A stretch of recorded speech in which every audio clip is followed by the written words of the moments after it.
Bonjour les enfants, j'espère que vous allez bien. Aujourd'hui, je vous invite à rentrer dans un tableau.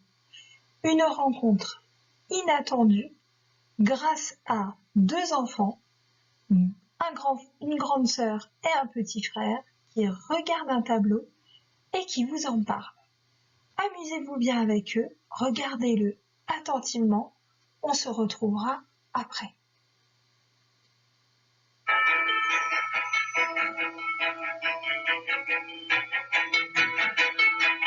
Salut, j'ai 12 ans et mon frère en a 9. Dans la vie, ce qu'on préfère, c'est aller au musée ensemble.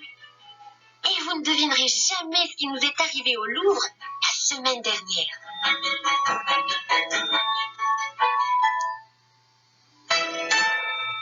Je vous raconte. Imaginez-nous tous les deux en train d'admirer un tableau. Une œuvre de Jan Bruegel l'Ancien qui s'appelle La Terre et qui a été peinte au XVIIe siècle en 1607 ou 1608. On y voit des dizaines d'animaux qui ne vivent normalement pas du tout sur le même continent. Et ils ont l'air de bien s'entendre, alors que dans la nature, certains dévoreraient les autres, c'est sûr. C'est sans doute pour ça que ce tableau porte aussi un autre titre, le paradis terrestre, parce que tout le monde y vit en paix.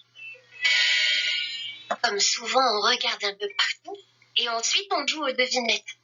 C'est rigolo et ça nous permet de découvrir plein de détails parce qu'on ne voit pas les mêmes choses. Là, c'est mon frère qui commence. Est-ce que tu vois le hibou? Oui, trouvé, il est là, sur l'arbre près de la vache. Et à côté, il y a un chat et un singe roux. Et le perroquet, tu le vois? Attends. Ah oui, là, tout à fait à gauche. Il est tout gris avec une queue rouge. Et tu as vu? Au-dessous de lui, il y a un cheval et... Oh! Tu vois aussi cet autre perroquet entièrement rouge? Celui-là est d'une race spéciale. Ça s'appelle un hara.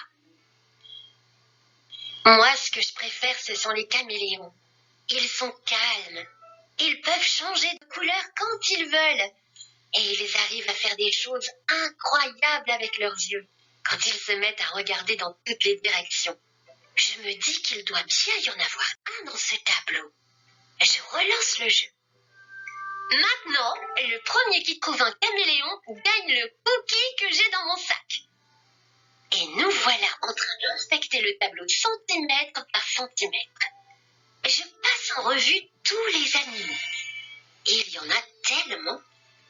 Un pont et sa bonne, un dindon, un porc-épic, un loup, des canards, un cobaye, une hermine, un renard, une chèvre. Mon frère abandonne avant moi. Ben, j'ai beau regarder partout, il n'y a pas de caméléon. Oui, dommage. Mais je crois bien que tu as raison. Et à ce moment-là, il se passe quelque chose d'incroyable. On entend une drôle de voix qui dit « Mais comment peut-on être sûr que quelque chose n'est pas dans un tableau ?» Je me retourne surprise. « Eh oh, frérot, pas la peine de crier, je ne suis pas sourde. » Mais je n'ai rien dit, je croyais que c'était toi qui parlais. On regarde autour de nous, personne, et pourtant, ça recommence. Parce que être sûr qu'une chose est dans un tableau, d'accord, mais être sûr qu'elle n'y est pas, c'est beaucoup plus difficile. Et pourquoi? Parce que si on pense qu'une chose n'est pas dans un tableau, c'est souvent parce qu'on ne l'a pas encore trouvée. Voilà tout. Entre je vis et je vois, il y a juste un oh, oh, oh, oh. Et là, devant nos yeux écarquillés, une petite partie du feuillage se met doucement à changer de couleur, laissant apparaître un caméléon.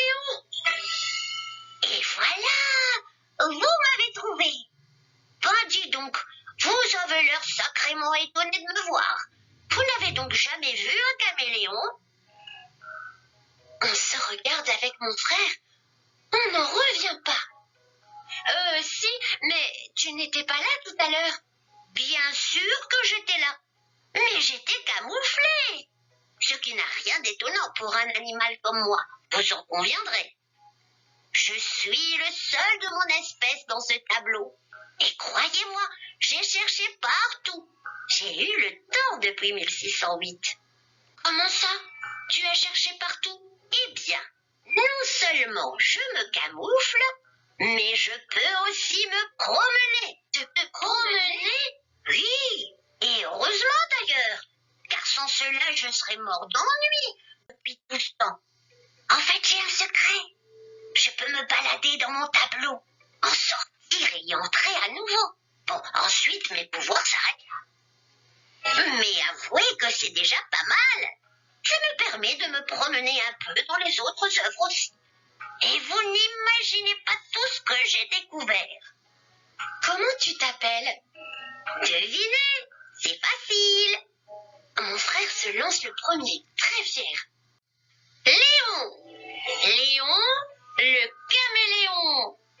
Pas mal vu, mais ce n'est pas ça. Un de mes cousins s'appelle Léon, mais moi, c'est le contraire. Je m'appelle Noël. Léon à l'envers, ça fait Noël. J'aime beaucoup les jeux de mots et je passe mon temps à en chercher. Et là, ça m'est venu d'un coup. Gagné! Bravo! Je vois que vous êtes adepte des jeux de mots et des associations d'idées. Ça me plaît. Oui, je m'appelle Noël, mais en fait on dit Nono. Et d'ailleurs, je préfère parce que Noël, ça fait quand même un peu vieux pépère barbu et tout, si vous voyez ce que je veux dire. Salut Nono. Bon, les enfants, je l'aime bien ce tableau. Mais quelquefois, tous ces animaux font un tel vacarme. J'aimerais découvrir d'autres choses, quoi. Je n'ai pas encore fait le tour de toutes les œuvres accrochées ici. Et croyez-moi, il y a de quoi faire. Ça vous dirait de me prendre un peu avec vous? Je sors de là et on continue la visite ensemble? Et sans même nous laisser le temps de répondre, Nono s'extrait d'un bond du tableau et hop, il atterrit sur mon épaule. Il frotte sa joue contre la mienne, un peu comme un chat, en disant « Merci à vous deux. Je sens qu'on va bien s'amuser ensemble. » On éclate tous de rire et je dis « Mesdames et messieurs, voici Nono, le lézard des arts. » Et depuis ce jour-là, on ne fait plus une seule visite de musée sans Nono. Et croyez-moi, on en apprend des choses. Hé! Ça vous tente de venir avec nous pour découvrir de nouveaux tableaux? Alors allez vite écouter nos autres histoires.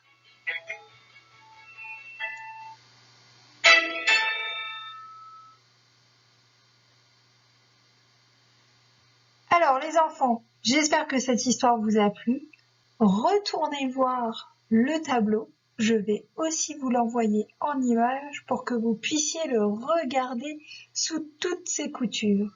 Et nous en parlerons plus tard demain. Choisissez un animal dans le tableau. Vous pouvez choisir par exemple celui que vous préférez et faites-moi un petit portrait de cet animal.